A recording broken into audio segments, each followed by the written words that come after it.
items because I think Lian Po is the turning point for A.C.T. Okay, I'll be honest about it. I think A.C.T. is not going to have a very great game here. We have seen how Nongshim perform. They are definitely a better team for now. But they need a saving grace. They need a lifeline. And that lifeline can come from Ormsum if he can tank appropriately and set up team fights with his Tremor Smash. I think that the opportunity of Ormsum just to get there and just provide information. I'm not going to even jump into initiation. Just provide the vision just to know exactly what the pay is doing. And that information is going to allow A.C.T. to keep the options open. For me, it's going to be the Nitsua, or the Mai. I feel like if he doesn't have too much of an impact early, he's going to struggle. If he's able to kind of thwart out Haku's pay and like keep him out of the jungle, I think that they would have a great time because, again, Fluctuating will just endure that and indulge on that food. Yep, talking about it, and Nitsua is not exactly having the best start. It's a 3-man push in the mid. It's a lot to kind of force in, and again, they understand that if they get up a little bit low, Nitsua is not going to be as willing to rotate.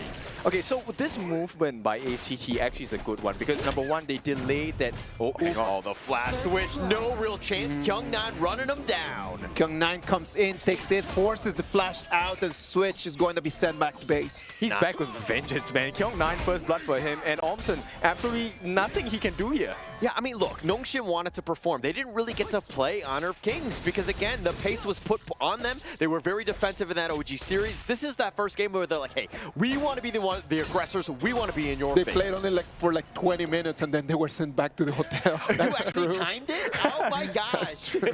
Everything is on a timer. And for this game especially, both the... No, pay definitely on a timer here. Yeah, for sure, for sure. And I think that, look, this lineup, they have the potential to not only farm early and do it well, but they're able to kind of close it out. But once that late game hits, it's going to be a little bit scary. Check on the replay one more time. Kyung-nan just being so aggressive. Immune comes in, tries to flash away, but it was not enough. He did not make it under the turret. This is why understanding your skill set is so important, right? He knew that he didn't even have to commit the flash because his first skill allows him to be so mobile, get into range of switch as well. Oh, but here's a Ruenjin going a little bit of damage onto Faye. He gets back. It looks like that's going to be the end of things. Okay, so a quick initiation from Nitsua here. I don't think that it's going to matter too much, but it shows you the potential of what A.C.T. can do. And all Nitsua needs is farm and a little bit more better positioning at this point. It's just kind of like just putting an idea in their brain, right? Like, you don't want to just get out of that turret. As long as I am around, you need to be working on the bush. Yeah, don't give you the comfort, right? We want you to be as uncomfortable as possible. Yes, we might lose objectives, but we're not going to give it away for free. Yeah, and it's, again, just pressure, and the presence, right? And now there's a little bit of shadow presence in the Nongshim lineup. You know, your series going to play a little bit safer. You're not going to be as willing to kind of go down those deep, dark alleyways late at night. And one of the things you'll notice as we go higher and deeper into KWC is that teams are now starting to try and just burn out common spells and burn out abilities from their opponents before they actually try to take a fight. They're just trying just to lure them into fighting. It's not even about just taking the fight, it's just to lure and just to try to trick them into just getting those abilities into cooldown. Yeah, just put you in a difficult position, right? You want to fight with an advantage. Down here, you don't want to have a fair fight. Don't want to have a fair fight. And look, Haku will just kind of stick around, switch. He gets the pullback on the Fade. He's going to be aggressive with the Unending Sorrow, and now Haku shows his cards, and he's going to be there, but again, nothing was too much at risk.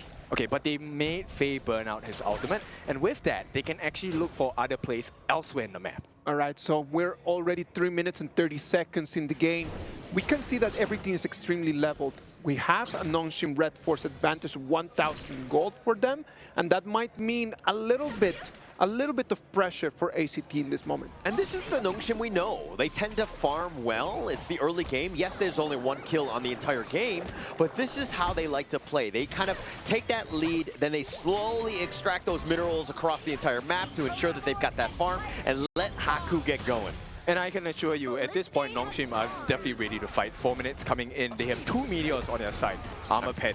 Yeah, the Tyrant is already at half. The board is going to be set up just to kind of zone them away. Faye still up in front. The Tyrant is going to be picked up. Beautiful. Perfectly played by Nongshim. Beautiful board right over there. It was not even to box people in, just to take them away from the Tyrant. Yep, I really like this restraint coming from Nongshim. They understand, hey, what are the actual intentions we want to achieve down here, right? Push them away, get this beautiful... Oh, but see, he had to burn his ultimate for that. Yeah, just to stay alive. I mean, that Fever Barrage is keeping him alive. JC1 was potentially running him down. He has expended his flash as well, though. Oh, okay, that's a good trade. That is actually all right for him, I would say. And it's sad because that Marco Polo does not have a flash. It came in with Purify, isn't it? Oh, Switch is calling out to his teammates. He has seen 4 different people here, and they're making a push at that T1 on the bottom. But series rotated into the mid lane. The bottom is going to be taken up by JC1. He'll be happy with that free farm in that bottom lane. And now A.C.T trying to slow it down a little bit by, again, putting pressure on this mid. He gets a little bit serious on this one. They have the Furball, and they decide to go on Illusion, and they do get the kill. Beautiful teamwork coming in from A.C.T. This is what is necessary for both teams, right? You need to know where your limits are and how to get the combination in. But for now, they have to throw quite a bit of ultimates to get the kill onto Illusion. Yeah, I mean, literally everything at that point. But you gotta secure that kill when the opportunity's there. Illusion tried to make it a little bit tough, even under the tower, but it's just the T1, and again, 5 minutes in, not the worst thing in the world. But Nitsua gets picked up. Haku finding him down, pounces on him. That was a gut punch if I've ever seen one, and this is not a good sign for the side of Nitsua. Nitsua needs farm. He needs to have itemization.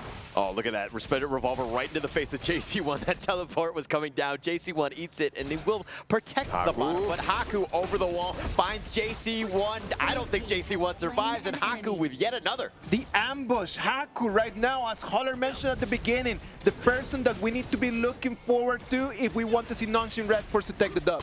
If you notice that moment, Siri actually took a couple of turret shots. This is just to save and make sure Haku has a bit more time on his hands. Why don't you ever do that to me in our team games? You never take the tower shots. You're like, oh, you can't bounce the aggro, huh? Come on, Ken. Please. Wow, guys, I know it's a team game, but sometimes you have to take a look at the map, and I'm always taking a look at the map. Nice rebuttal, nice rebuttal. I'm going to give you that. Sometimes I don't look at the map. It's too small for me. I got old man eyes. I need my glasses, please. But A.C.T being aggressive, even down 3K, you got to put a little bit of pressure on. You got to kind of slow the game down, make things a little bit uncomfortable for Haku, who's been literally across the entire map. Everything is working for Nongshim RedForce at the moment. They've got the pace, they've got the advantage, and there is nothing that A.C.T can do right now. The waves are not on their advantage either. It is quite scary because now the T1s on the top and the bottom are opened up. Yeah. So Nongshim now has a lot more vision control. But the saving grace for A.C.T is, look, the T1 in the mid still available. They just need to make sure that they stay in comfortable and safe positions in their own jungle. I mean, look, we're talking about the mid lane. I mean, Nitsua is actually outclassing Illusion right now. He's done well in terms of the net worth, but most of that farm has gone in the hands of Haku, though. That's a good sign, right? You want Haku to be at the top of the table. 6.1 thousand gold. About, what, 500 gold ahead of Flukio. Yeah, Faye's going to get burst ran by Ormson. Just zoned away more than anything else. But with that Tyrant going to be up in 40 seconds, what the big objective that they want is going to be this mid T1. Yep, and they are flanking. They saw an opening onto Kyung9. Can he make it out here? I mean, he's going to dash, double dash for good measure. He's going to get back to safety. Kyung9, no skin loss. Nothing was lost here. Actually, Kyung9 was one player that really impressed me during the Major East Pro League, right? He was so clean with his movements, and he knew exactly calculating when he could get into fights and get out as well. And I mean, that's kind of the power of Nongshim. It's something that we never really got to see because the games were like, what, in 20 minutes, both of them. But Furball is going to go right onto Kyung9. They have the pull back, and they do find Kyung9, and they do get the kill by Switch. Yeah, Ormson, though, taking the brunt of the damage. They're looking for more. He wants to go for more, but the Unending Sorrow mitigating most of that. Nongshim, yes, down a member, but this Tyrant could be in trouble, at least for the Nongshim side. There's so many decisions to make here. Do you go for the Tyrant? Do you defend the T2? And it looks like A.C.T, they want everything. Oh, they want everything. Flukio will take that, and they do. Now they find Haku. This could be bad for him. He pounces away, and he does get to safety, but that was pretty close. Okay, so 2,000 gold ahead. It doesn't feel like Nongshim have a lead, though. Yeah, it definitely doesn't. I mean, A.C.T, they're doing a good job. They understand that, hey, we are behind, but we're fine. We need to play like we have that map control. Let's be aggressive. We have this Flukio Agudo. We can be aggressive. Wow, Flukio at about close to 7,000 gold. And this is not a good sign because Haku, he's keeping close, but you want to have a major goal lead against your respective opponents so they can get the burst damage in. Yeah, and this is more props to Flukio. The fact that he's able to find that farm, and some of it has not been easy for him to take, but he's been taking that mid farm as much as possible, and he's doing a great job of literally putting the team on his back. Yes, Flukio, the carry for the side of A.C.T, already has a Blood Rage. That gauntlet, that red gauntlet that you see, will give him a shield, and I think that could be a game changer in a true 5v5. Yeah, it could be definitely there. I mean, look, JC1 also a little bit behind Siri, about 700 gold or so, and he needs to kind of just ensure that he stays steady. He gets that farm. Whatever Flukio's not getting, he needs to get online because it's, again, him and Flukio that win this game. True, and we should turn our attention to Siri as well. Siri has completed one of the core items as a marksman for the Marco Polo. He has the frigid charge, that armor. He's able to stun people up in an AoE, and that might change the fight for Nongshim. The potential damage is definitely there. It looks like they're going to be thwarting Flukio away from actually coming in. Ormson is now here. He's going to be that frontline bruiser. They have the taking liberties, and they do set up the board, but here's the Furball. They kind of push them away. They've zoned him back, but Furball's still on that offensive side. Do they really want to give this away for free though? Ormson, he's giving vision. Switch as well. Switch is looking to go. He's going for the hunt. He wants to go for Siri. He has to actually use the Fever Barrage to stay alive. Faye has already been killed, but now the Tyrant has been switched. Switch has been killed, and it looks like they find Nitsua. And with a numbers advantage, still Nongshim right now, still looking to take the Shadow Tyrant, the first one of the game. Important markers, they will get it. So Nongshim, this is a good fight for them. They get the rewards here. Still a 2,000 gold lead, but map pressure is definitely in their advantage now. And you're feeling it, right? A.C.T understanding the state of the game, how to get back in this one. We're not out of that one. Yes, we lost the Shadow Tyrant, but it's still not game over. Switch, once he went down, you're kind of like, okay, we really can't proceed on this one. I mean, in this game, if you take a look at Siri, Haku, as well as Flukio and JC1, these are the 4 different members that are so important in team fights. Any one of them dies, then the whole fight swings in their favor. Yeah, and look, Haku's starting to be a little bit aggressive. Kyung9 is going to be backing him off as well. So there's going to be a little bit of map control available from the A.C.T side. They've been kind of pushed back, and now they have to play the Nongshim game. I like this little nibbles coming in from Haku as well as Siri. It might not seem like much, but it does slowly melt that T1 in the mid down. Yeah, and look at this one. Flukio will take that red buff, ensuring that he has it. They'll continue to protect this mid T1. A.C.T understanding that, hey, yes, we don't have that top T2, but if we keep this mid T1 alive, this will slow the game down. True. Oh, hang on, Kyung9. He is maybe caught out there throwing everything, but they don't catch him. And this is a lot of space bought here because Siri now, look at the access he has. Yeah, and he does have minions. And it looks like A.C.T are like, oh crap, this is a little bit of an opening. Siri gets a little bit of a shot. The Siege Catapult is going to do a little bit more structural damage on this bottom T3, but they overall will hold. This could be a good fight for the side of Nongshim. They catch them? Nope. No, Kyung9 was pretending to go in. They've got the Fever Ormson's taking some damage with that Resplendent Revolver. They will be backing off. Siri's at half-life, so they take the mid T1, and that's pretty much all they wanted. Yeah, damage limitation here. Switch actually has to try and save that T3 on the bottom. They can't afford any more damage here. And right now, there isn't a lot to play for on the map. Nongshim, they could punish them. Yeah, Kyung9 actually has to flash away. He gets caught out by Nitsua here, but a lot was committed on that one, but a common spell was used. Mind you, it looks like here's the rebuttal, the retreat, and Haku, he's taking a lot of damage. He does get back, but now here's Siri with that Fever Barrage, hitting on the 3. He's going all in, and he will die. He weathered them down. He took them all down, but he didn't take a single kill.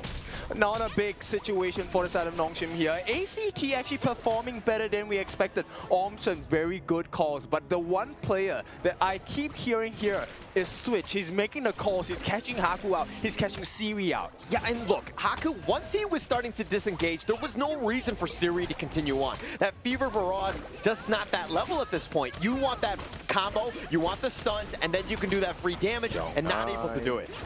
Kyung9, he's hiding. Oh, look at the Overlord. He wasn't going to actually go for this one. A.C.T securing that big objective, and now this game, you can feel it in your boots right now. The momentum is kind of shifted in favor of A.C.T. Yeah, the goal difference doesn't seem to matter at this point. They have taken that Shadow Overlord. This is a big one for the side of A.C.T. They can clear one of the lanes with the Shadow Overlord, relieve all the pressure, and if they take a good fight, maybe in a call of hope, they might be able to break down the T3. I mean, A.C.T right now, they were behind, right? Like 2 or 3K, but they were playing like they were, they had that lead. It was like fake it till you make it, and A.C.T using that mentality to really take over this game here. Yes, and it's also about that combination coming in, right? I think Switch is doing so well to be able to find out these openings and providing the catch for the side of A.C.T. Yeah, and look, Siri needs to stay alive. Yes, he has 10,000 gold, was second highest on his team, but Flukio with the most.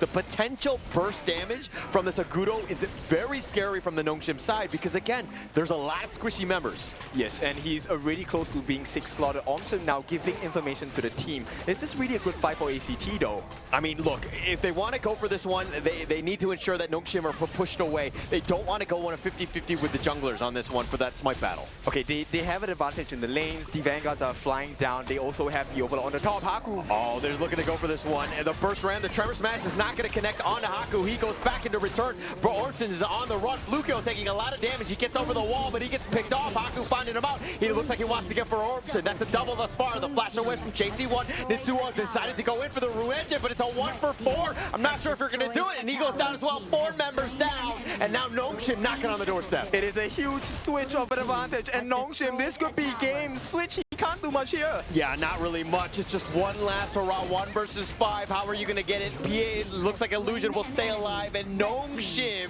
RedForce take this one down. It's a matter of time. Get those minions and Nongshim will strike first. Okay, that's a big strike here. The greatest red. We have missed that line for so many times, but finally. We're here. This is it. And that was the moment, right? Nongshim RedForce being able to close that one out. It was off a single team fight. Understanding how to play that one out, Haku was able to kind of catch them out one by one and it's to like take them down piecemeal, and he did such a great job. So do they claim the title of greatest red once again, or are we still a ways from there? No, I think you run with the nickname that was given to you, and you just stick with that for now until we see a little bit of a roster change or something that would completely shake up this lineup. Yep, but I admire the confidence of Nongshim here. That actually was a very scary fight to take, because if things had gone wrong for Nongshim, number one, there were Vanguards flying down on the bottom side, the top side as well. They also had the Overlord at the top side, so it was an instant T3, maybe even access into the crystal. Actually, that's a very good point, and I kind of want to think that, like, you know, A.C.T probably should have played a little bit more defensively and not gone in for the Tyrant, like tether it a bit. You don't actually have to force it out, because the longer it goes, that Shadow Vanguards is then going to crash in the top lane, and so that you have that a potential backdoor opportunity. I mean, they were watching the video, right? I mean, Faye or Siri was saying, no retreat, no surrender. They should have watched the video and listened to what this guy was saying. Well, you know, look, it just happened right before the series. I'm sure they're super focused on their comms. They don't have time to be like, oh, what is the trash talk you said? What is that video? I need the summary, please. Okay, point taken. But yeah, this one, I think Ormson was a little bit too careless with his ultimate. The Tremor Smash didn't come at the appropriate time, and I think that's what really costed them the entire fight, because there was no disruption available from that point on. You're right, and that's kind of where, if you're looking at this lineup, you wanted Switch to make those initiations, let him be the attractor, because he has that speed to potentially get out, and then once they start grouping up, then Ormson comes in with a perfect Tremor Smash, which is much easier to hit too. I mean, okay, we talk about trusting your teammates, but at that point where Switch found Haku out, he was screaming behind us that he found Haku, and the team trusted him to go in. And unfortunately, that was the wrong call, because Ormson went to commit his ultimate because of that call as well. And this is why the coordination of this team is just a little bit off. I mean, they clean that up. If they get in and they find Haku and they have those, like the damage dealers, like JC1, they kill him, right? Because he's so squishy at the end of the day. Exactly. I mean, okay, so here's what's happening.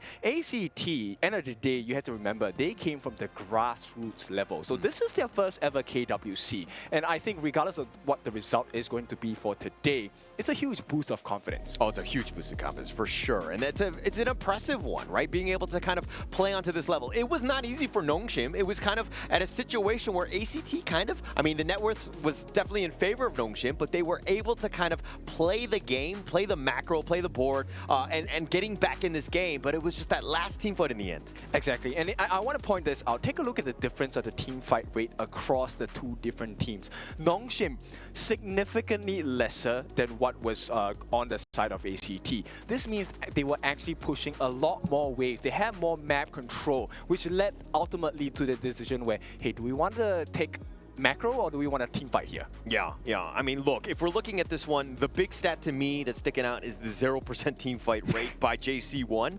Look, I get that you got to farm, but at some point you got to commit, especially since Flukio is still that frontliner. You have that potential. Then you see Switch and Ormson there, but to get no kills involved in any of them, you still got to make an impact here.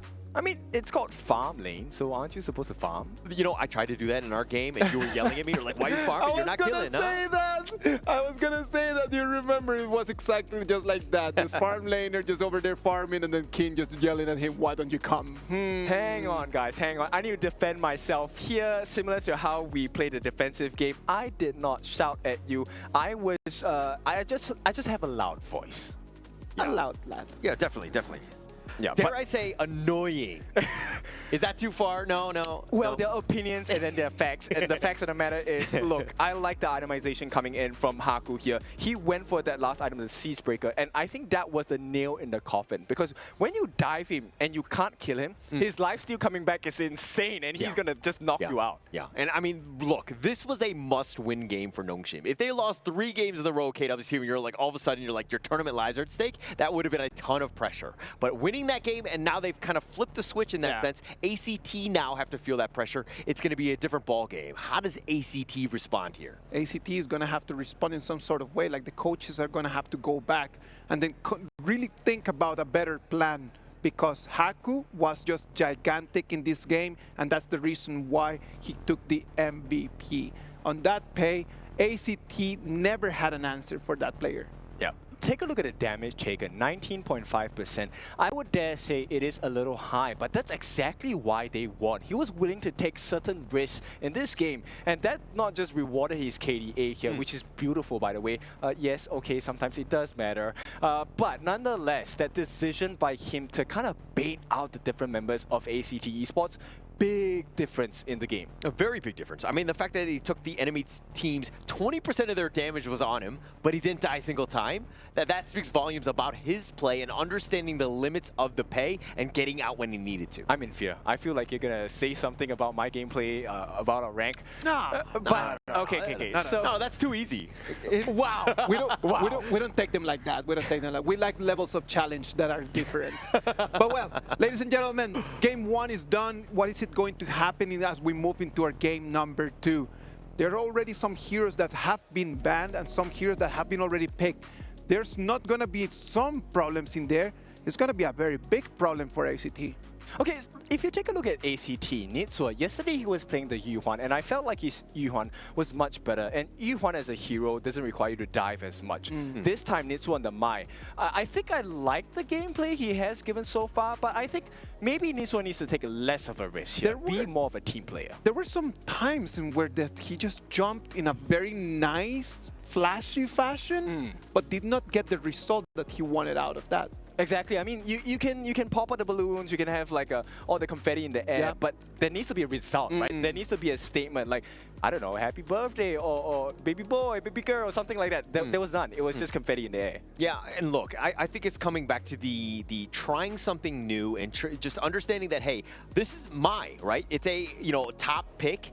Teams are going to be vying for it. We want it. We want to try it. Nitsua, unfortunately, and this one didn't have as much of an impact as we wanted in this game. And you're kind of seeing, it looked like Nongshim were kind of more focused on him more than anything else. I think just really having a different vision. You can see their eyes, but you can't see their vision in this game, right? But for A.C.T, I just want to highlight, look, A.C.T in PKL, their experience in PKL hasn't been the best. They are familiar with this situation. They have been put down by much stronger teams as well. So I think A.C.T has a chance to recover here. Well, they always do. And I mean, A.C.T, again, they need to get going. I think that there were some moments where you were talking about Ormson missing some of those tremor smashes. There was JC1 just not farming and getting those, into the team fights. So those are the guys that really need to step up. I think if we're looking at the rest of them, I mean, the stats tell a story, right? Where Fluctuating was able to get that farm, but he can't do it by himself.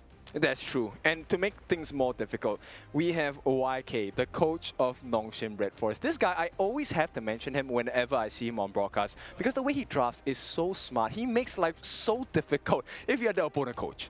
He's smart. He understands his own players' limits and understanding just how to counter properly. I think that that's the biggest thing. And again, I've been preaching it from the first minute I saw Nongshim RedForce, is the fact that they're able to outdraft people people, and they take time to get going. Best of threes hasn't been amazing for them, but they did strike first in that first game. Okay, so here's one particular trait about Nongshim RedForce, which is we all love Kyung9's Dharma, right? But you know what? There's one more hero I love on Kyung9. Even though it doesn't have the best result in KWC, I love the Sun Tzu coming in from Kyung9. So I think that just largely he's been, like, he's not such a great laner, and I think teams are really honing in on this because they're just making sure that he has a bad time, and then you're kind of like a secondary support in terms of like counter initiation. I feel like teams have been picking it to counter like the Liang, which is like got that control, and then you get the boat to kind of crash in and to kind of have that secondary initiation. But you know, I thought Kyung9 is a very good Sun Tzu player, to your point, but I think that they need to move on, at least for now. I would think otherwise. I would think Nongshim RedForce, one of their most successful combinations, actually came from the Dolia flexibility. Right, so Dolia lane, Dolia Sun Tzu. This was something that Nongshim brought to the table many a times in Major East, and it worked so well for them. But, you know, formula is going to be different. It is going to be a Nua and Byron, the big burst, big catch potential from Nongshim RedForce. Look, I'm not a huge fan of Nua. I've been saying this from the beginning as well. It's 2-4 thus far. It's been picked 6 times, 33% win rate, not great. And while I do think that Illusion can play it, it's a situation where you win more. And trying to find it and to counterpick the Lung with this, I'm not a huge fan of this pick. Okay, I think as a matter of perspectives, I think the Lung has just been punishing Nua much more in KWC, right? We have seen across all the different regional leagues where Nua is actually also an answer against Lung. If you manage to force him to take to the skies early on, you can kind of use Nua's ultimate, the Annihilation, to snipe this Dragon Boy down. Yeah, I mean, easier said than done. It's going to be tough. I mean, the Lung has been, dare I say, the hero of the KWC in terms of the farm lane, right? Just so much impact. It definitely has a lot of potential for outplay. It has everything that you want in terms of an escape as well. So it's a good hero, and it's tough to like really pin down. That's true. And one more thing, I want to just highlight on this Fatih. Fatih, as we mentioned before, one of the strengths is that he's able to deal consistent but very strong damage. But in order to do so, he needs to be in range of his opponents. And having a hero like the Nua and Byron, where control is so big of a kit for them, like first skill for Nua, the creation, it actually pushes you back, creates a matrix. I'm not sure if they're going to have a good time for Switch here. Yeah, might not have the greatest of times, but let's talk about this Yuan. You were talking about the fact that Nitsua likes to pick it up. They have that flexibility. If they want to go with it, I mean, they could flex it to Ormson, but I think that you would put it in the mid lane at this point, right? I would think, no. I would like the Yuan to stick with the Lung. While we know that Lung is a pretty independent hero, you're going up against a Diadea. It's a nobody plays Diadea in a mid, right?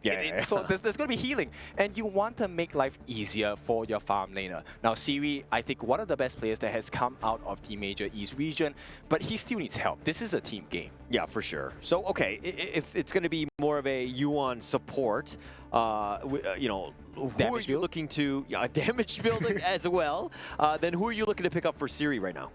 I would think getting someone who's able to stun. So, okay, I know this is an unpopular pick, but I think Hoi works really well in this particular composition because you get that Burning Sun arrow, long stun duration, you get the Nua free, but Chano, I think that's a good replacement as well. Yeah, and look, it's gonna be weird because I was gonna agree with you, but on the pick, the Hoi, I think that it has a lot of play.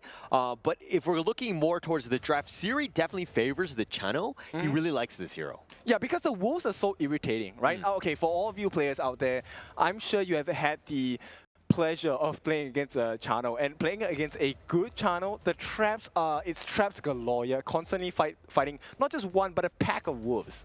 Yeah, I mean, you need AoE to kind of deal with it. I mean, Lung at the end of the day sometimes likes to kind of, you know, just like focus fire on them, and sometimes those wolves kind of, you know, detracts away, and the Flaming Palms hit the wrong guy, for instance. It's not great. Yep, like you mentioned before, it's overwhelming because he is a single target boss. And one of the skill sets for Chano is with the summoning of the wolves as well. When he summons his ultimate down, you're fighting against a pack of wolves, and Lung wants to be in a situation where he's presented with gifts. Okay, you just hit this guy, we get the burst, you take to the skies, and then we win the fight.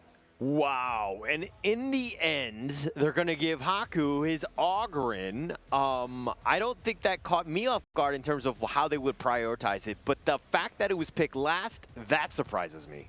Okay, I'm not too comfortable on the side of A.C.T Esports. Yes, Mankey is one of those potential counters against an Ogryn because he truly is a fluffy ball, but he is so fluffy that you can't actually hit him.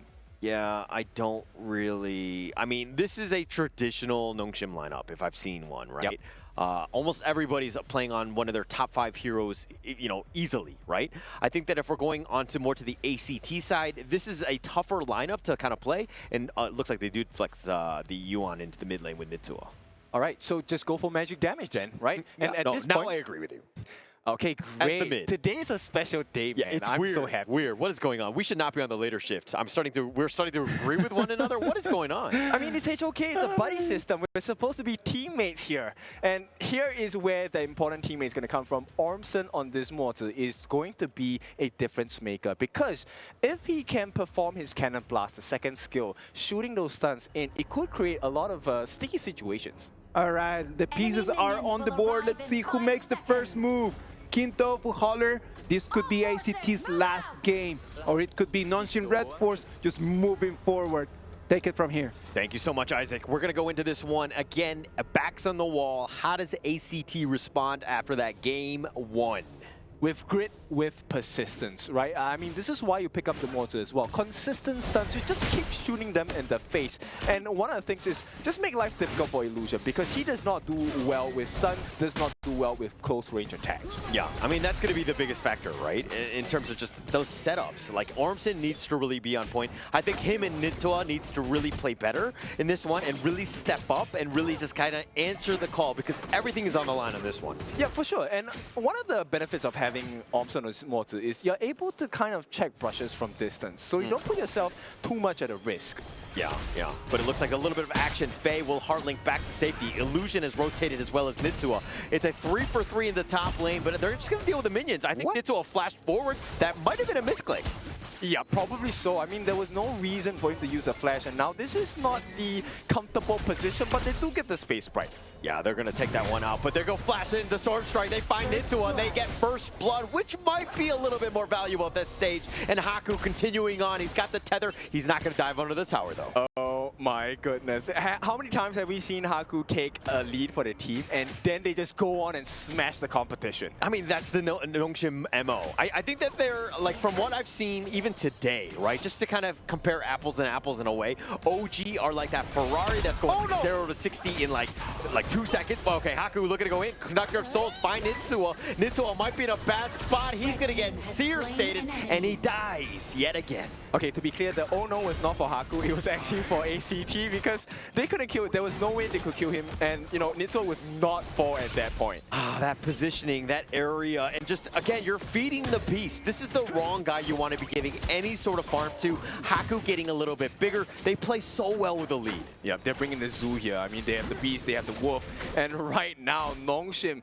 it's not the biggest of leads, but it's close to 1,000 gold at the 2.5-minute mark. Yeah, this is a bit of a difficult one. I mean, it's not the end of the world for A.C.T. They're still able to kind of catch back in this game, but you gotta stop Haku because once he hits that critical mass, I don't think there's any turning back at that point. No, but he's not gonna show. That's the thing, right? For Nongshim, at this point, Haku has this very, very good trait as a jungler, which is he does not show where he is, and he will just show out of nowhere, and A.C.T. is gonna get caught off guard again. Yeah. It's like one of those things where you're just like train in your room. You don't even leave your room, right? You just eat in your room, you drink in your room, you're just constantly training, and then you come out and you're like this big beefy boy that just impresses everyone and takes all the girls from everyone.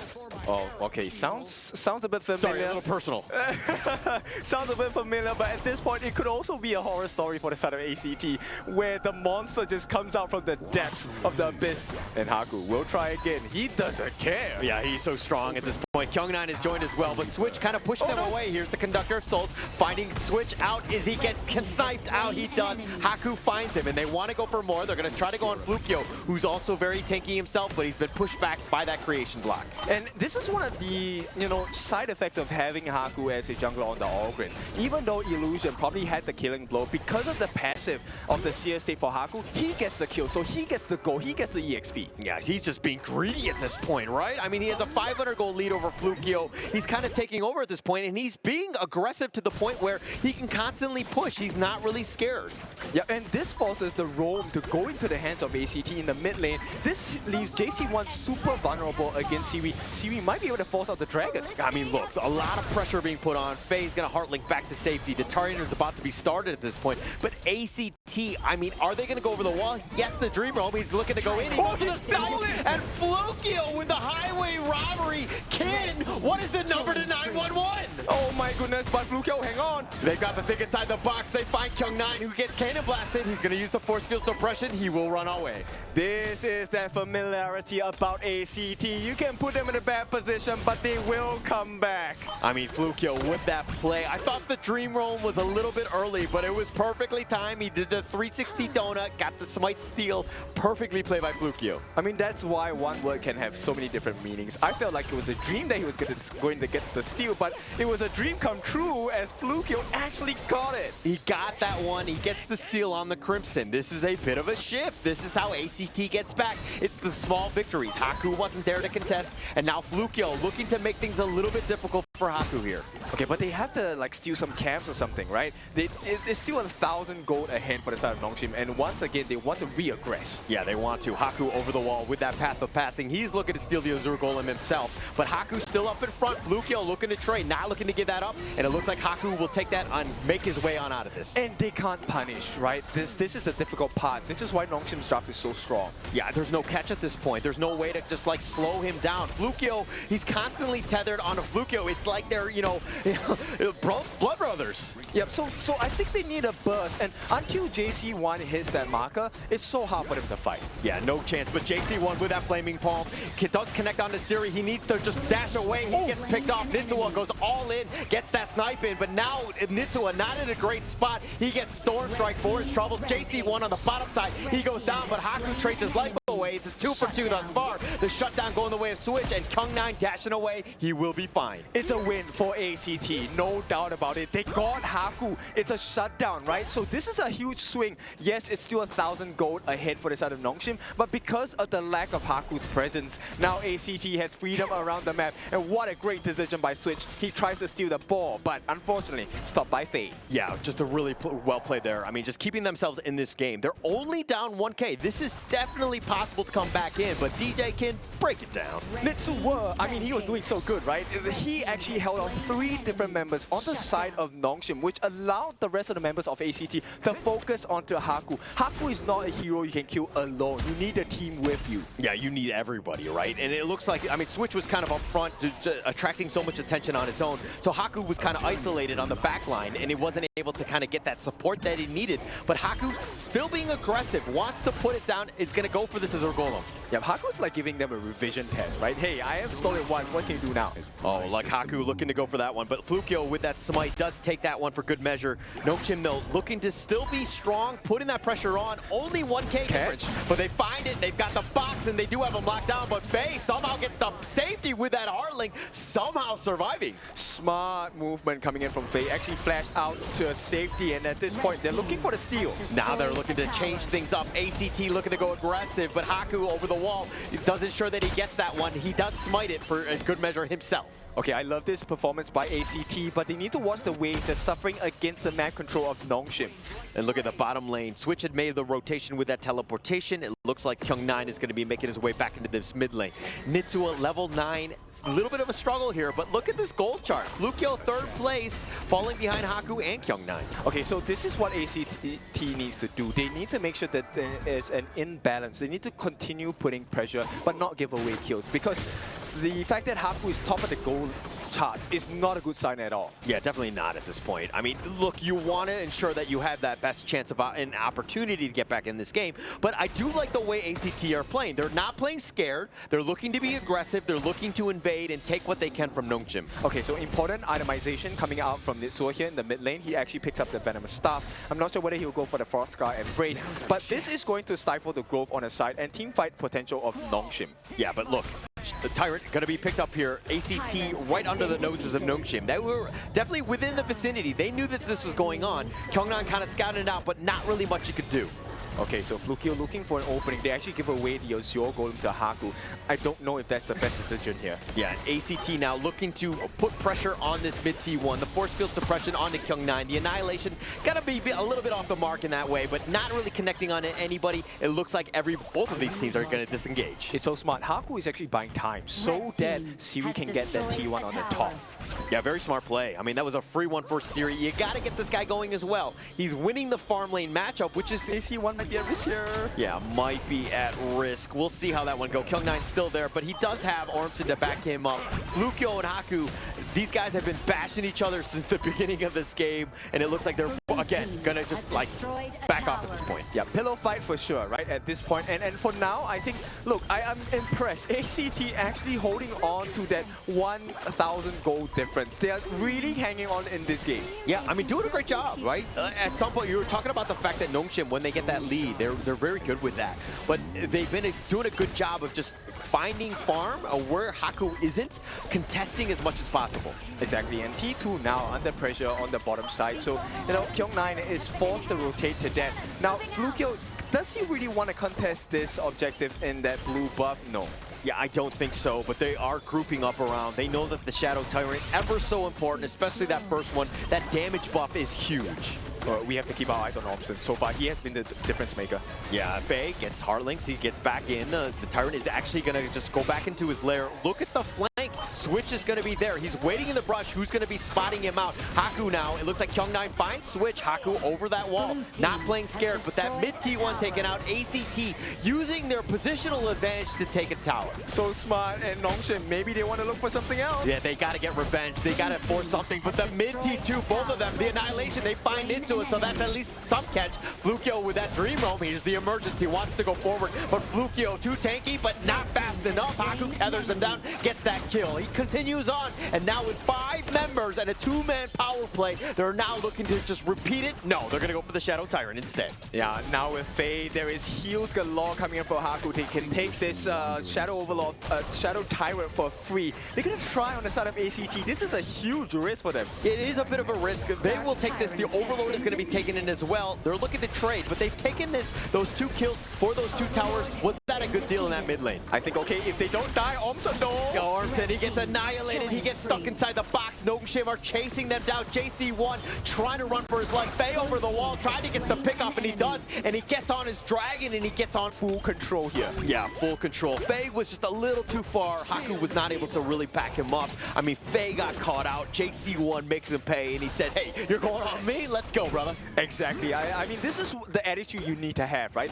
Don't be afraid to take fights, but also be smart about it. And one thing that might change here, Illusion gets a Splendor. That's the item that lets you go golden and be totally immune. And I feel like Illusion might bait certain stuff out from A.C.T. Yeah, but I think it's one of those things where he will probably be playing a little bit riskier. He'll definitely be up front so that he can take advantage of that. But that said, it looks like A.C.T. right now starting to kind of feel it. They're starting to be aggressive. They're looking to take over the map. This is the benefit of taking that Shadow Overlord. You're able to clear 1 wave of minions, which is the bottom lane of choice for A.C.T. right now. And this allows you to put pressure onto Nongshim. Yeah, and look, Nongshim technically have the net worth lead, but without those middle towers, this is a game that's kind of 50-50 at this point. It's not an issue at this point. A.C.T. understanding that and using those Vanguards to their advantage, they're going to take a top T2. They have studied them from the major East Leagues for sure. Nongshim didn't have the best macro games during their Pro League, and it's exposed right now. Yeah, you're seeing this, right? I mean, they're putting even pressure on this top T3.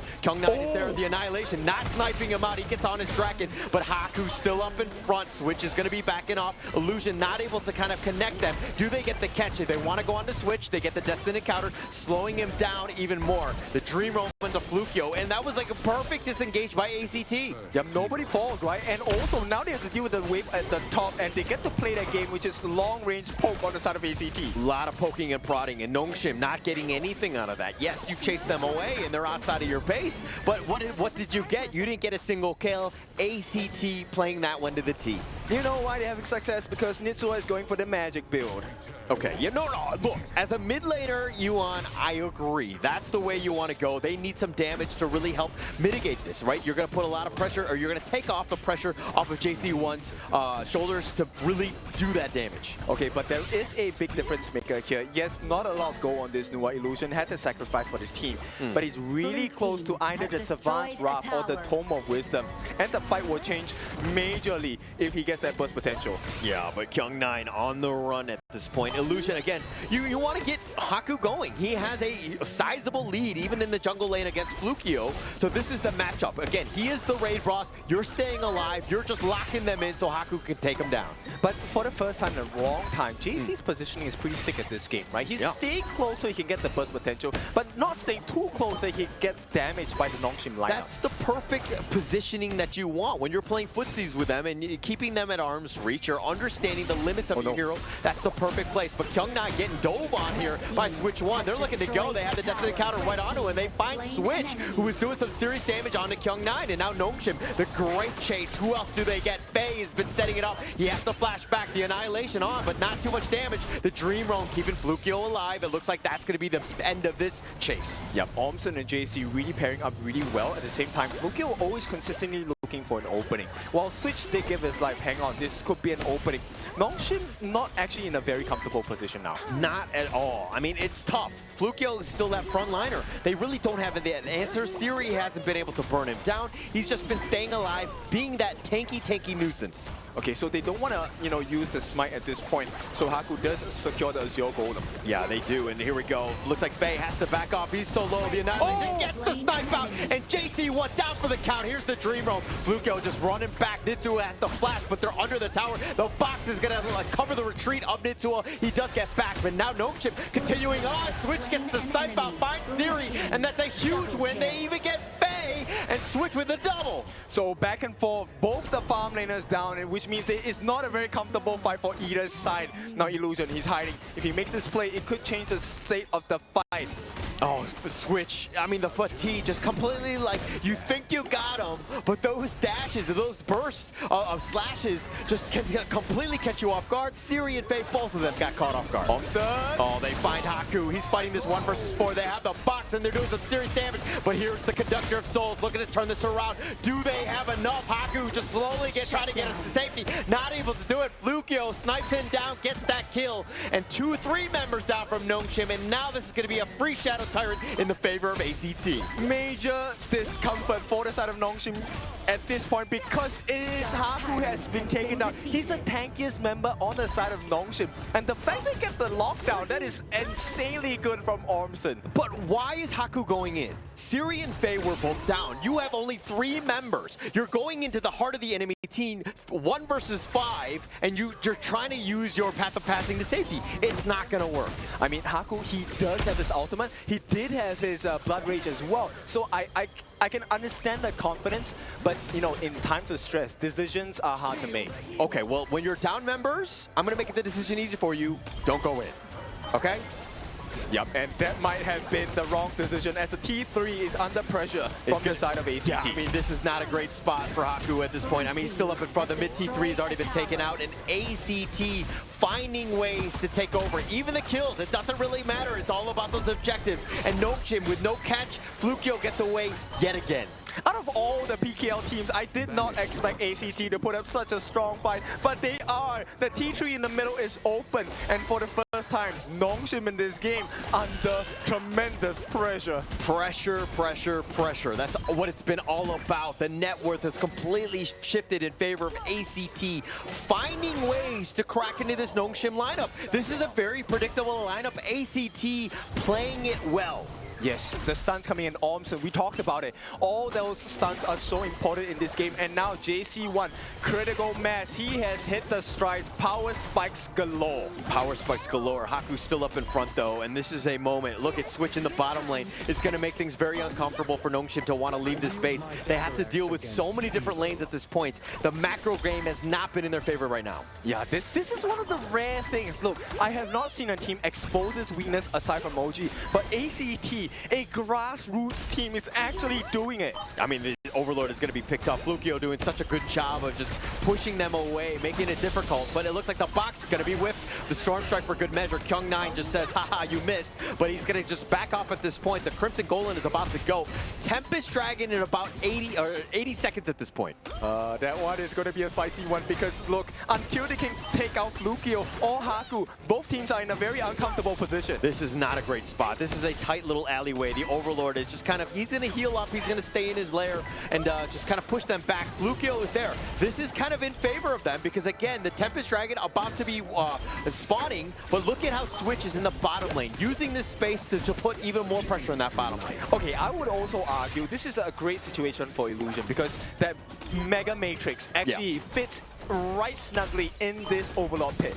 Yeah, it could potentially be there. And look, the Overlord is about half. The Annihilation used early. Tried to go for that snipe out on the Nitsuo. The Unending Sorrow, but who gets the Overlord? And Siri over the wall somehow gets the crucial kill out. But Switch just trying to go for this one. He wants to go. The Soaring Signal is doing some damage. The Heart Link on back, but Haku, the raid boss, has already been killed. And who does it?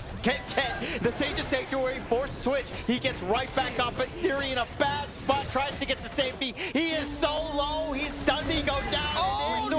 Finds him down. They find Faye. The double kill from Nitsuo. And A.C.T putting the pressure on. They're looking to dive. Illusion is back in his fountain. And the Sage's Sanctuary. And it looks like A.C.T with a 4-to-1 man advantage at this point. How does Illusion hold?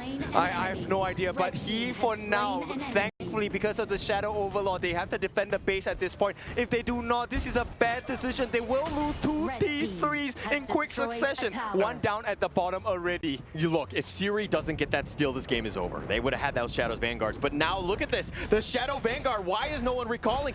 Nobody's looking to go. This is a bit of a rush. This is a huge issue. Okay, Switch is now here. Who's the burst? Do they have enough? It's not enough. Looks like the Shadow Vanguard is slowly pinning it down. And somehow Nongshim coming back. Oh, he goes down. One last hit. And somehow A.C.T holds on. This is the fine line, the line between success and failure, and A.C.T have made it out. It was so close, and during that period of time, Switch saves their lives, but Nitsuo, Fluctuating, and the rest of the team, they're all helping. They got the Tempest Dragon on their side. You could see Switch, and he's just like, calculated. I got this one. I know exactly how much damage it's gonna do, but my God, that's literally 1 HP on that crystal. And now Nongshim somehow, yes, the bottom lane is vulnerable, but man, A.C.T know that. They're gonna look to defend that one before they move on. A.C.T Esports Club fans, do you feel the floor quaking? A Tempest Dragon, 3 waves flying down, 3 different chances. Yeah, Nongshim just have to hold somehow. I mean, this buff is still on there, but let's check out this replay here. This one, it was too close. I would have just put my hands in the air. Look at that pixel health. But the fight may ensue at this point. One hit. That was all that Shadow Vanguard would have taken. And to win that game, that was how close it was. That was crazy. And the fact that A.C.T are like, no, we're going to continue on with that Tempest Dragon because we need to put that pressure on. But now they are. A.C.T still up in front with Fluctuating in that front line. Haku is responding in kind. Nongshim, if anything, they do have good wave clear, though. Yep, that's true. But for now, T3, this is going to be disrupted. It's a Baron base. All the towers have been taken. Faye, what's he doing? Faye, what are you doing? He's going to go golden, at least for now. He's just going to try to stay alive, but he gets killed first. A little out of position. Fluctuating still alive as well. Haku is going to be there. Fluctuating is so low. That's going to be Sage's Sanctuary. Haku looking to tether them. Looking to deal with the Vanguards for now, just to kind of stop this minion wave.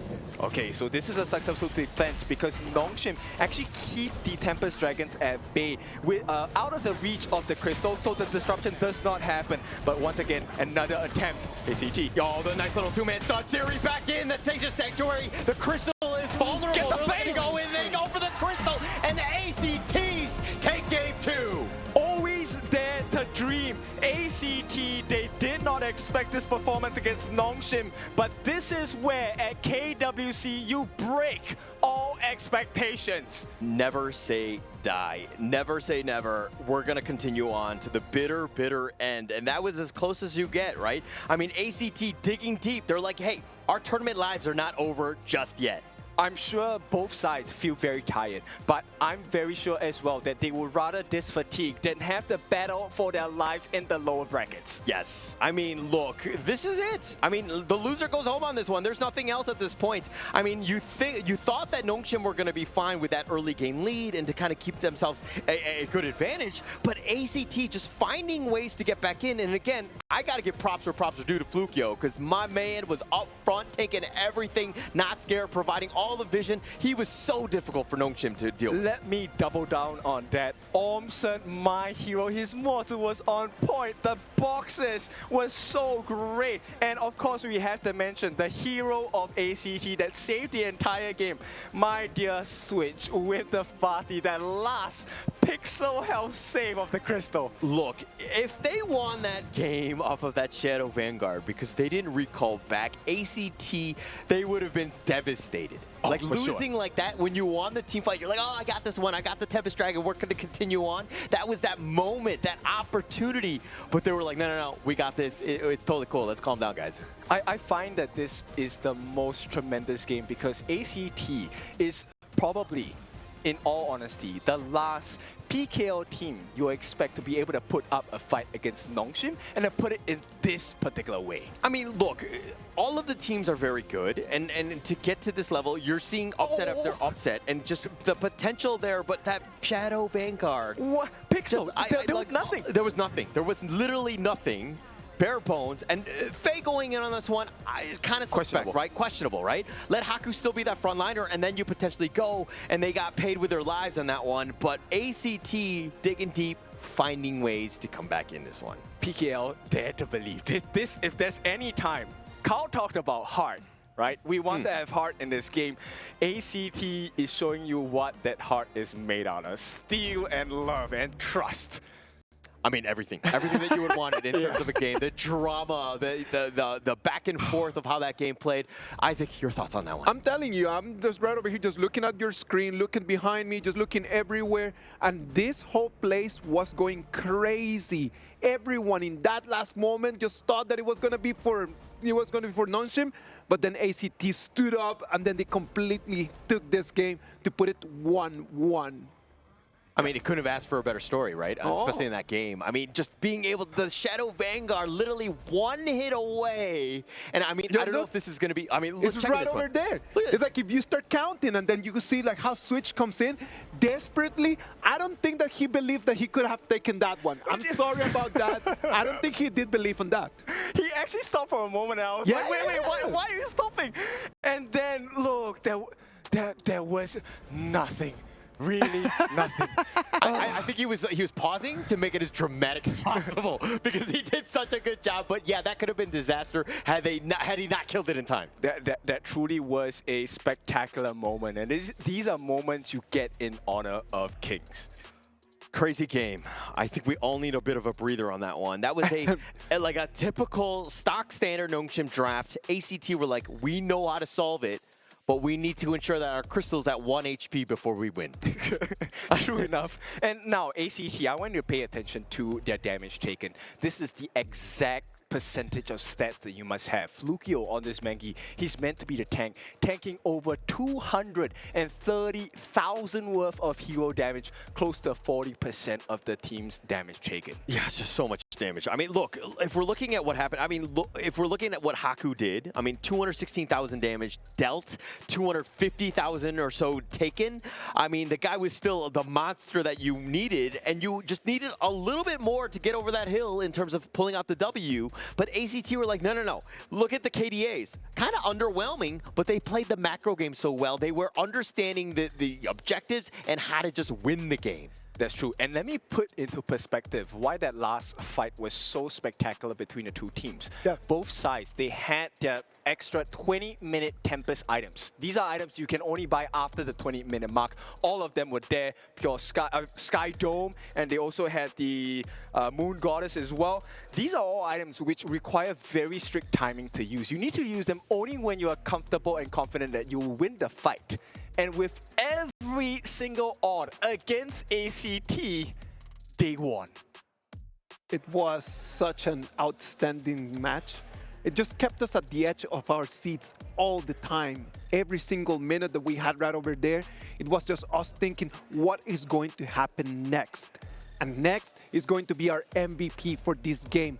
The one and only person that kept the hope over there going, the person that kept the crystal alive, the MVP for this game is going to be Switch. Oh, I'm actually wondering if Nongshim won, if the MVP would have been the Shadow Vanguard, because they would have got the victory. But let's talk a little bit about Switch. A little bit of a photo of a Vanguard right over there. He would have definitely had that one. I mean, his damage was on point. He was actually outplaying at times. He got Siri and Faye on that double kill, just really using the fatigue to the maximum. And Switch has this trait. I'm not sure whether you guys can hear it back at home, but Switch has a trait where he screams at the team the moment he sees an opening. Yeah. Game 1, yes, it did cost him a bit, but this game, Switch turned it up. It was such a good performance, right? Like, not only that last spotlight moment, right? Not that last highlight that we know is going to be all over the internet in a couple minutes, because that was something that I have never seen before.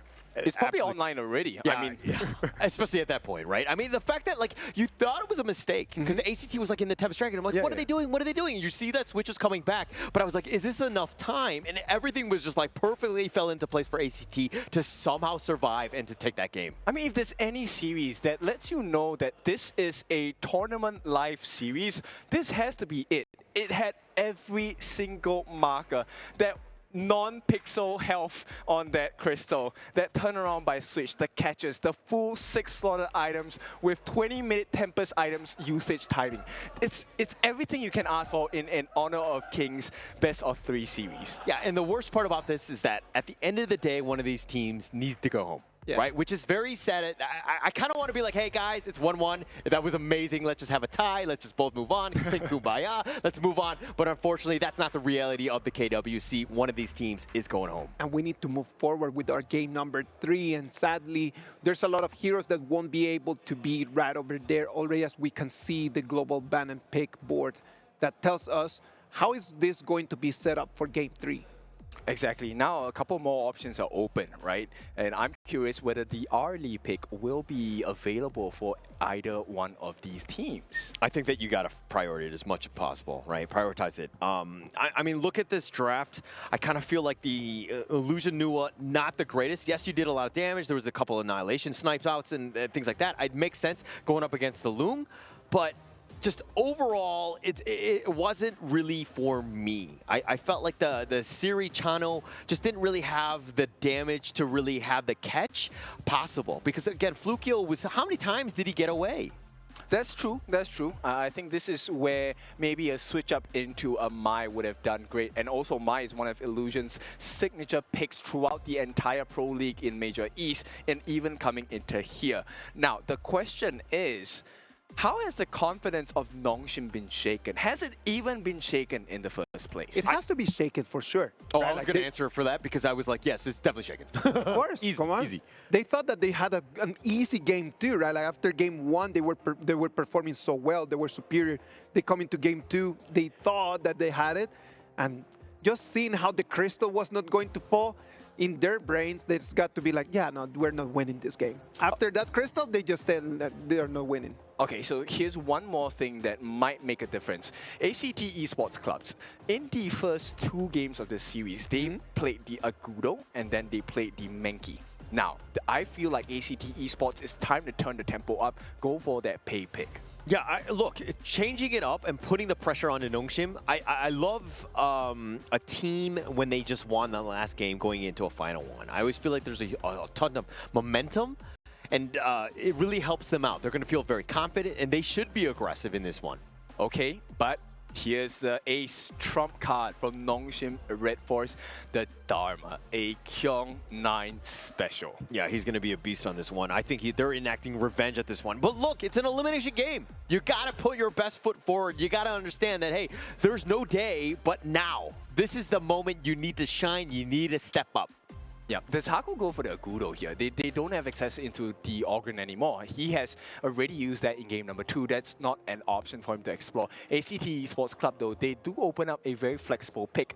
Dolia as the roam. This opens up so many avenues. And look at this avenue. This is one I love to see. The Mai and Illusion special. Yeah, Illusion special here, although he didn't have a great game against OG when he got it, but I think that, you know, Illusion is looking for the revenge tour on this one to kind of really show up on this one and to kind of show that he is one of the best My players out there, but they're picked up the Dune as well. Haku plays this one very strongly, but I'm not a huge fan of the Dune in the jungle lane just as of yet. Yeah, because it's not exactly early. If you took a look at the stats just now, the Byron pick coming in from the side of A.C.T Esports, a strength early game, and with the help of the Dolia and Marco Polo combination, they should be able to hold the lane in the farm lane so they can make some big waves in the clash. Yeah, definitely. But look at this Marco Polo pick here. I mean, are your thoughts on this one? Is this something that you're comfortable with it, or is it the fact that like Arlie's been banned and this is like the next best hero for you? Look, you have Dharma, and Dharma wants to catch out team compositions. They want to take out the 5 members. Marco, he operates alone. His specialty is also pushing down turrets. Yeah. I mean, just getting that damage. And we'll see JC1 kind of strive on it. But with the Dolia plus potentially 2 Fever Barrages, it could make for an interesting one. Team fight and kind of getting in. But if we're looking at the other side from Nongshim RedForce, yes, Mai is going to be high flying. Wow. Dune is going to be up in your face. But they need some sort of answer to that. A.C.T right now, if they get jumped on, they might struggle. That's true. They don't exactly have a lot of tank. And Marco, if you're able to catch him out when his skills are on cooldown, he pretty much is an easy pick-off, right? And look, Nongshim, they know about the weakness of their draft. You cannot split Nongshim RedForce up. A.C.T Esports Club cannot be allowed to play on an individual basis. The Nerza ban is so smart because Nerza is adept at splitting team fights. Yeah, great ban there, understanding the flow of the game. But the Auguring going to be picked up by A.C.T. Flukio's like, buddy, I will show you how it's done, Haku. And I would trust Flukio. I mean, this guy, he is adept at playing tech jungles, and he so far has been very consistent. A hallmark trait of a great player. Yeah. I mean, he's got a lot of flexibility. He's an amazing player and from Thailand, and he's done such a good job here, just like really putting the team on the map. A.C.T has definitely impressed. I've been, you know, incredible the fact that they're the 3rd place team in PKL, and they're really taking the fight to all of the teams that they played in the KWC. Yes, I'm oh no. Nongshim RedForce, they pick up the Flowborn. Oh wait, okay, this is not the tank, this is the marksman. So we're fine, but still, the win rate isn't as beautiful as we would like it to be. Now they have the Zhang Fei, which is a great combination in terms of shooting, so it aids in the laning phase. And now, A.C.T Esports, Nitsua, what do you have for us? Is the Nua a hero that is adept at playing from range, huge poke, similar to the playstyle of a Yuhuan? So we kind of saw the power of the new last game. It has that long range, the annihilation, you can have those snipe outs, but it's a win more hero, right? If you're losing, it doesn't really have as much impact. Yeah, you have that control, but like if I'm looking at the rest of this squad, they don't really have any catch. Like if Dune decides to Unruly Blade on out, Mai decides to dash away, like how are you catching these people, right? And so the lockdown is really lacking on this team. I agree with you, but that's why they pick up the Dolia. There's no catch, no need for a catch. It's about burst potential. And I mean, I know you're very supportive of Nongshim and you love them because they represent what we came from, which is the major East Pro League. But A.C.T, you cannot deny that they're strong. No bias here, definitely. I think that going into this one, it's going to be everything at stake. I mean, we're going in for this one, double purify. Why not? JC1 Ormson understanding that, hey, this is the only way they can affect us is by locking us down. Nongshim have plenty of them in spades. They could literally mute Kyung9 here. If they have purify, they could just get out of his truth mantra. Yeah, it could potentially. Holler, Kintofu.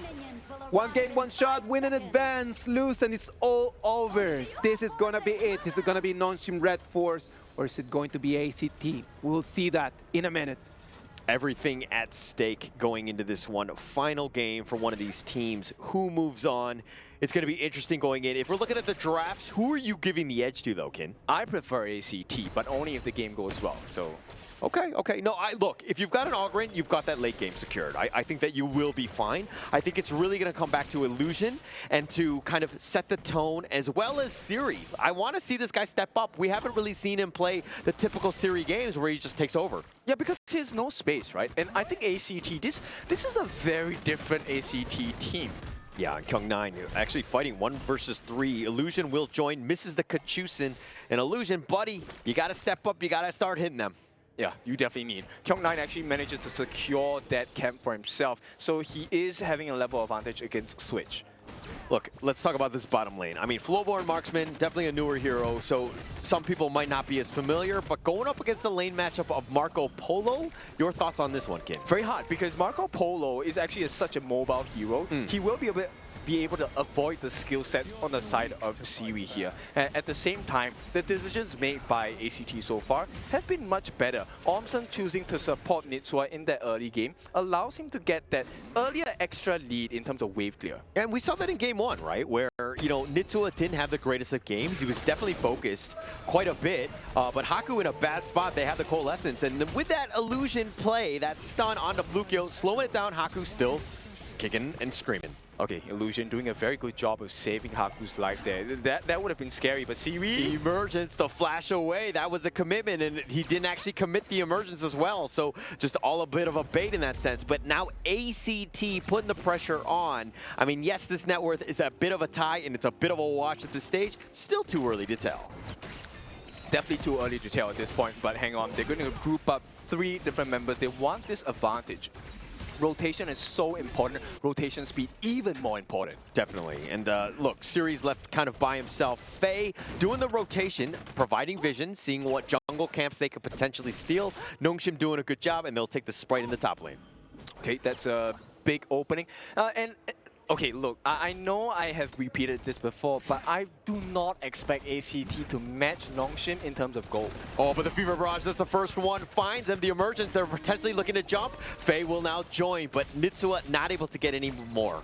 Okay, comms maybe a little late coming in from Nitsua here. I think if they got that timing down, it would have been first blood, and onto Siri, no less. Yeah, I mean, look, if he gets in, that emergence is such a huge signal, and Switch flashes away, but again, it's going to be, you know, if you're not really paying attention, you might get caught out. It's not the easiest thing to do, because the emergence, that animation is huge. That's true. And also, bear in mind that this has been a pretty long series so far, so fatigue will start to set in. Yeah, definitely. And Switch finding Kyung9. Those guys will be duking it out in that top lane. Yes, there was a rotation by Flukio, but again, it's all about that jungle matchup. Haku, how is he going to just... I mean, he doesn't need as much farm. Like, he's a Dune, right? He needs to stay alive. He needs to be that tanky boy. But Flukio needs to get going. They're going to try to get as much farm as possible. The purpose of Haku's Dune is actually to force A.C.T into a corner. This is where Kyung9 is going to celebrate the benefits of having a Dune. But so far, if, let's say, the farm is matched up, it's not going to be an easy case for the side of Nongshim. Yeah, will not be easy. And it looks like Kyung9 teleporting in the mid lane because they know that the 4-minute mark is where things are at. The Tyrant have spawned. And then now the pushback with that creation rock, they're going to force him back, but the Tyrant back in his lair. Okay, reset. The buff is open though. Do they really want to contest this? They need that Azure Golem for Flukio. Yeah, he needs to pick that one up. And I think that they will just kind of slow things down, and Nongshim might suspect something is astray. But Illusion spotting out that, hey, if anybody wants to make that jump, he can go in. This is a signature pro play, so look, your buffs are very important. So sometimes it's not the #1 prior to go for that Tyrant. You know, the trade, if they get your buffs away, it's a horrible situation for you, even if you get the Tyrant buff. Yeah, yeah. So you got to prioritize that because look, they're not going to go for the Tyrant as well. And if worst case scenario, you can just kind of get off the buff and just kind of help in and support when you need to. So it's not the end of the world. But A.C.T right now down about 600 gold. Okay, not the biggest difference. End of the day, they're still keeping tabs onto whether this Tyrant is being taken by Nongshim. Yeah, and look, in this bottom lane, again, the Siri, a slight edge. Unruly Blade finding Flukio. He's going to sidestep the Wind Slash, though, but he's tethered on. Flukio looking to back off at this point. It's so hard, I feel, because Flukio is an Ogren. You're pretty mobile, actually, with the path of passing. Yeah, you have a lot of options. I mean, it's hard for them to lock it down. And Nongshim, this is why they were trying to bring as many stuns as possible, but now they've started the Tyrant here. Okay, this one ideal for them. Outburst, they find him, and they find Flukio. That's going to be first blood. Haku takes that one down, and it looks like that's going to be gravy as they turn their attention on the Tyrant here. This is a big mark of success. Haku is securing also the Tyrant for the team here. T1 under risk at the mid. Yeah, they're going to put a lot of pressure. They're just going to turn this Tyrant into more. Switch just trying to outlast it. Here's the Fever Barrage, and Switch is going to be down. JC1 gets pushed back. He gets killed for his trouble. Illusion. This is why he's so good on the Mai. Very, very good play here from Illusion. This is his signature hero, and you have to give him some respect. A.C.T, I know that game number 2 was good for you, but you have to be very careful. Yeah, you don't want to get him going, right? This is the early game part. You want to get that space and time and the farm for Flukio, but going in like that, losing 2 and like literally throwing that lead into Illusion, not great. And Illusion now also has the timing of that Crimson Golem. So now, a lot more options for Nongshim to explore. What do they want to play? I mean, look, they've taken the top T1. They're going to take a little bit of this map. The Crimson Golem is about to spawn, but it doesn't look like they're going to contest. A.C.T right now need to somehow find ways to get back in, as this net worth lead is kind of grown in favor of Nongshim. Yeah, 3 kills and 3,000 gold ahead. So not exactly the best situation for the side of A.C.T. Flukio, he should be able to handle the 1v1 for a short amount of time against the dude. And look at the emergence even on forward, finding Kyung9, but he's going to be backed around. He dodges the Annihilation. They will trade away the top T1. No minions, excuse me. The bottom T1 being taken out. Nongshim taking advantage of this space. Yeah, Nongshim identified the mistakes from game number 2, and that was the macro gameplay. They need to control the map.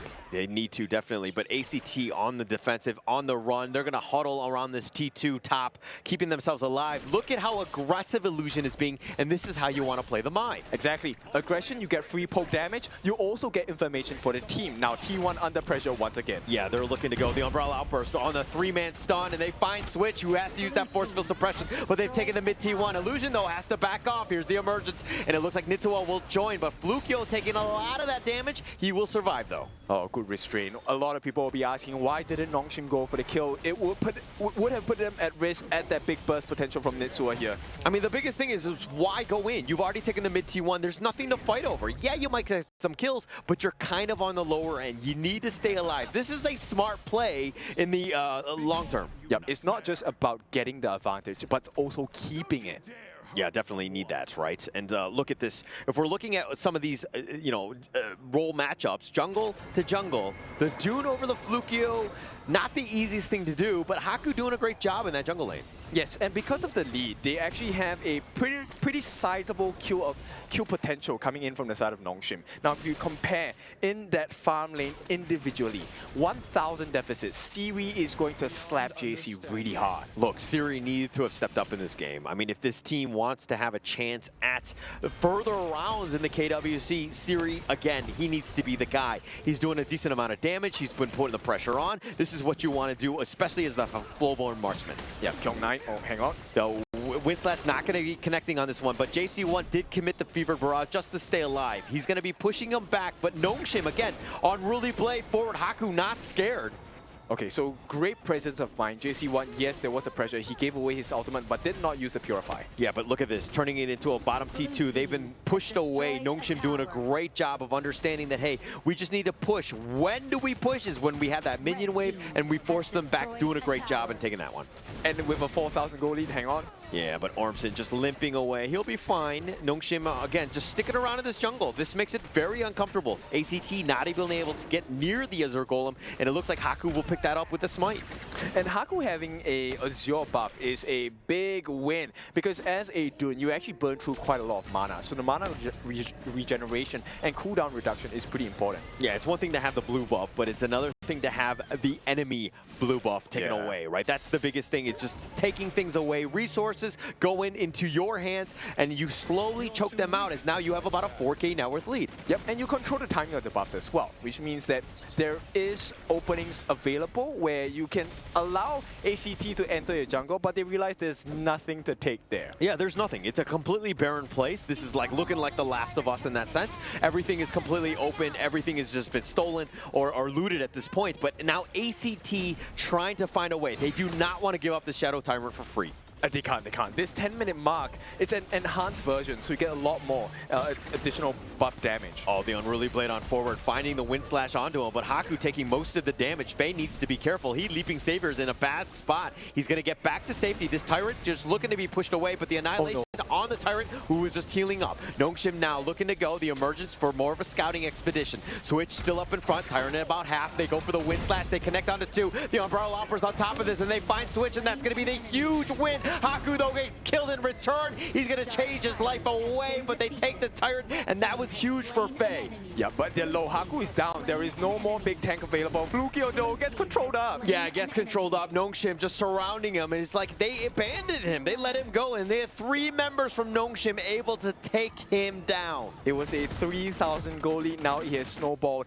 Okay, not a lot, but a 6,000 goal lead for the side of Nongshim now. 6,000, but Haku is down, and this is a little bit of pressure on that bottom T3. If they open up the base at the 11 minutes, this could be critical. Yep, this big ultimate coming in from the side of Faye was really what changed the fight. At the same time, the timing was just too tight for the side of Flukio to get into range to get the smite down as well. And look at Ormson. He just completely abandoned Flukio, knowing that, hey, we need to stay alive. We need to cut our losses. Flukio was not able to survive on this one, and they knew that he was going to go down. But now A.C.T need to figure out a way to get back in. They only have 1 kill at 11 minutes. Yep, 1 kill. Okay, it's not the worst of things that happen. Right now, the most painful thing is the fact that there is no T3 at the bottom. Yeah, no T3, and that's going to be a gaping wounds. I mean, look, Kyung9, he plays an amazing split push macro game if they want to go. So they got to be super careful of ensuring that the lanes are been pushed away before they move out. Okay, so another problem to face is the damage dealt. Number 1 on the list right now is Siri, which means it tells you a lot. Like, he has not been touched this game. They need to find an entry point into Siri's hearts. Yeah, not been touched, but his positioning has been great. He's been able to do the damage and really having an impact on this one, and just kind of ensuring that his presence has been felt, which was not really felt in Game 2. That's right. Game number 2, that was a painful one for Nongshim, and I think we talked about it a lot. Hang on, Flukio taking a bunch of damage here. Yeah, like, again, just playing aggressively. That's kind of what you want as the Ogren, but unfortunately the rest of A.C.T were really not there to help support him. Overlord looking to get burned down here. Annihilation a little early. Yeah, a little early. This is why information is so important, right? And because of the way that Nongshim have drafted, Haku being this big shield in the front, they are not going to be comfortable looking and checking brushes. Like, oh, Kyung9 with the truth! Oh, he catches out 2, but not Flukio. Still up in front, looking to go for the revenge. Gets the execute onto Kyung9, takes down Haku as well. Here's the Stampede. Where's the damage? Illusion trying to find him, but he's going to get caught on Switch. It just strikes him down, but he trades his life away. It's a 3 for 3. Okay, Nitsua should be able to hold this defense. He needs to get that mana as well as health. But at the same time, Siri is a big problem. He has a lot of damage, and he is willing to give it. I mean, look, Siri is just carrying this game. They have no answers for him, and Faye is doing such a good job of babysitting, ensuring that he stays alive. They take the last T3. They want the crystal. Still up in front. They have the Arrowborn. They're going to do a lot of damage onto Ormson, who's going to be pushed away. Here's the Annihilation onto him, but Ormson just chasing, just trying to slow it down. Siri on the low side. Here's Nitsua with that emergence. He decides to not go for this and not commit, but the Vanguard doing a little bit more damage on that crystal, as we saw in Game 2. I was so fearful. I was not sure why Nitsua was trying to go for the emergence there, the TP there, and it actually was because JC1 has respawned. Yeah. I mean, look, it would have been smart if they were able to go for that one. Siri and Faye with a nice disengage, nice retreat. That was the perfectly timed one. Stay alive for another day. Okay, so it might look like a perfect situation for the side of Nongshim, as we all can see, but there is a huge risk with every fight that they take. Now, this is the one that really made the huge change. Flukio actually gave the confidence for JC1 to attempt that Fever Barrage, which turned out to be the absolutely wrong decision because Nitsua was not available in that fight as a backup. Yeah, but JC1 needs to stay alive. He needs to stay on the outskirts a little bit more. I mean, the Fever Barrage is great, but you kind of don't want to start the fight with it. Yep. You want to let Flukio do the damage, let them congregate a little bit around you, and then look to go, right? use those resplendent revolvers as much as possible, whittle them down. You have a lot of damage, and those basics do hurt as well. Yeah, but you don't want to fight into a team that has full abilities and skills to be able to stop you.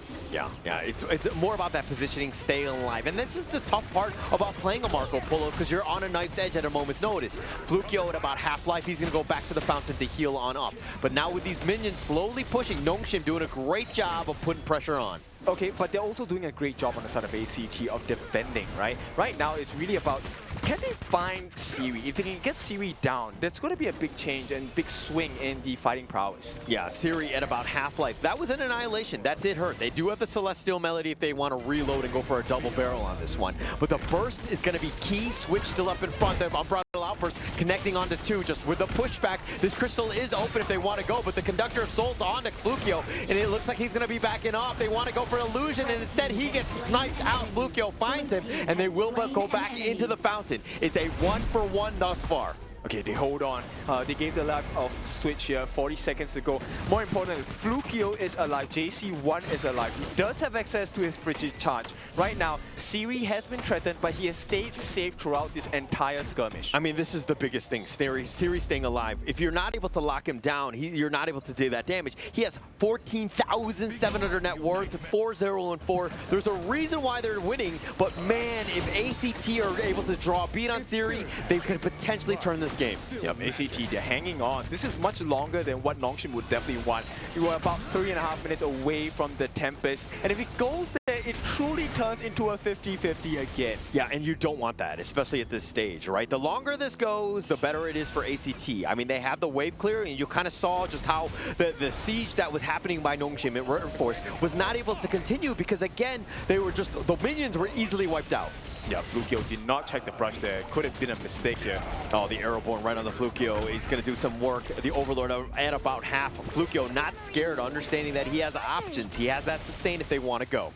Okay, at the same time, naturally the waves will be crashing against A.C.T's base, so they need to be very careful about the decision they make here. Yeah, but they see. They know where it is in terms of the lane equilibrium in that bottom lane. Switch is going to make that rotation. A potential steal by Nitsua there, a little early on that annihilation. Yeah, Nitsua, I think the idea is there, but the execution is always just off by a little bit, and maybe the series might be lost by a little bit. It comes back to those inches, right? Like, how close can you be? I mean, look, he's doing it blind. It's a game sense thing. He's slightly on. I mean, he's definitely within the vicinity of it, but unfortunately, just not able to connect, not lucky enough. Okay, multiple tests coming in from Nongshim. The first test comes in, the first wave on the top, and the Shadow Overlord in the mid. Yeah, this is going to be a potential game-ending push if they're able to go, but they don't want to make the mistake that Blacklist International did in that sense of just being a little bit too far up. They don't want to be caught out. The annihilation is great. That will mitigate some of this wave clear in this mid lane. Yep, they're holding well, but Faye does have his ultimate if they want to push them back in. Yeah, they've got the Wind Slash onto Flukio, not the right target that you're looking for. This is going to be tough. They're very tanky boys on the side of A.C.T. It's going to be tough to crack into this armor. Okay, they survived the first wave. Here comes the second. Oh, they find Flukio. They do a decent amount there. Siri doing some serious work. Here's the Umbrella Outburst with that pushback, and the Fever Barrage is going to connect, but JC1, he does get killed. Sage's Sanctuary phase down as well. Switch is looking to go. Siri's to Sage's Sanctuary, but they find JC1. 3 members down. That annihilation will connect. Siri is finally down. The first of the game. Ormson looking to go. Switch with a double, and now Nongshim with only 2 members. It looks like they're going to retreat. And they survive. That's the most important thing. They survive. A.C.T, I don't know how they did it. They managed to find Siri. Siri's down for 30. There is no more aggression coming in. I mean, that's the biggest thing. You take down Siri, you got yourselves a chance. Here's the breakdown. I think it was the Fever Barrage that really changed that matter here. Siri was balls deep into that particular range here. And at this point, that flash coming in, comboed with the Annihilation, with the Noir as well, was really what changed the fight. Because once you don't have Siri in the fight, you have no more damage. Yeah, I mean, everything is lining up for Siri to make that play. So it makes it a little bit easier for Protect 1, protect the President. A.C.T, understanding what they need to do, how to counter this. They need to find Siri at every single moment. Okay, they have survived every challenge, every problem that Nongshim has thrown at them. Yeah. And finally, we reached that marker, Tempest Dragon. Tempest Dragon, 20 seconds. A.C.T finding ways. Are they able to claw back? Because they made it very difficult. Nongshim have not been able to close this game out. Haku looking to find at least Switch. Misses the wind slash. Switch will sidestep. Okay, this is a great situation for the side of Nongshim, actually pushing them back away. They're able to re-establish positional control for the side of that Tempest Dragon. Yeah, but look at Nongshim still sticking on the southern side. The Tempest Dragon is there. They're not actually going to go for it. And A.C.T will definitely not start that, especially with all the waves crashing in. So this is ideal, right, for Nongshim? Just don't take a fight. Let the waves naturally work in your favor. Yeah, so again, slow it down, but again, you're giving a little bit more farm to JC1 and Fluctuating. And again, seeing as that Nongshim like to group up, JC1 has made them pay. Oh no, the base, Seaweed putting a lot of pressure here. They have to get that back from Nitsua, which means now they're outnumbered in the top half of this map. Yeah, the emergence was used just to keep him alive, but again, Siri kind of has to back off. He's still sticking around that bottom lane. Switch understanding that that damage could potentially hurt. Faye is there to babysit though. So many decisions to make right now. And Nitsua forced to use the flash. They are going in. Oh, and here comes the jump. Nitsua, he tried to make the play, did not expect the Umbrella Outburst and Haku to make an appearance here. Switch now fighting. This is a power play, but Siri still not in this fight. Yep, and they can't overcommit, right? A.C.T, you don't want to burn out everything before Siri gets here. I mean, Nitsua down for about 30 seconds. This is a huge opening. Does Nongshim want to continue on? It looks like the answer is so, but they do have the Tempest Dragon if they want to go.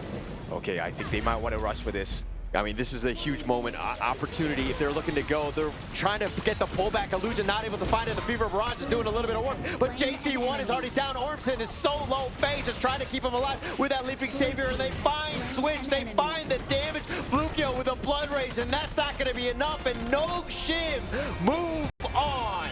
Game over. What a series between these two teams, and congratulations to Nongshim RedForce. That one was a little too close for comfort. Yeah, way too close. Nongshim, I mean, had to pull out all the stops. A.C.T making life so difficult. You're thinking that, hey, with super elite minions, everything crashing in, that, hey, we can close this game out. A.C.T are like, no. We're going to make this as difficult as possible. Yep, huge respects to A.C.T Esports Club. You guys are an inspiration. Coming in